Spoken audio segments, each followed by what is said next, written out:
مطالعه برای کنکور و اهمیت توجه به سلامتی. سلام همه دوستان عزیز.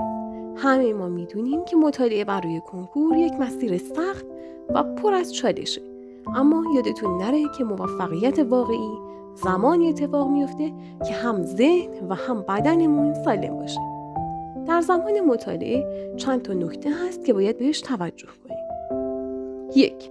برنامه‌ریزی درست. یکی از کلیدهای موفقیت در کنکور برنامه‌ریزی صحیح و قابل اجراست.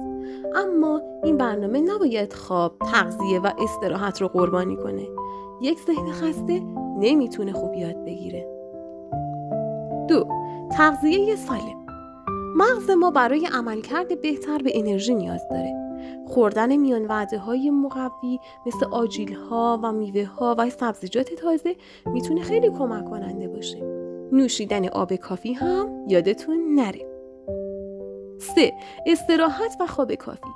شب بیداری‌های طولانی برای مطالعه میتونه کیفیت یادگیری رو پایین بیاره. بدن شما نیاز به استراحت داره تا اطلاعات رو پردازش و در حافظه ذخیره کنه. 4. ورزش و تحرک بدنی. ورزش کوتاه یا حتی پیاده روی میتونه باعث بشه که استرستون کم بشه و انرژی بیشتری برای ادامه پیدا کنید. 5. مدیریت استرس. اگر تو مسیر کنکور احساس نگرانی یا خستگی کردین، چند دقیقه نفس عمیق بکشین و به خودتون یادآوری کنید که شما بهترین تلاش خودتون رو میکنید. در نهایت یادتون باشه که سلامت جسم و روانتون از هر چیزی مهمتره.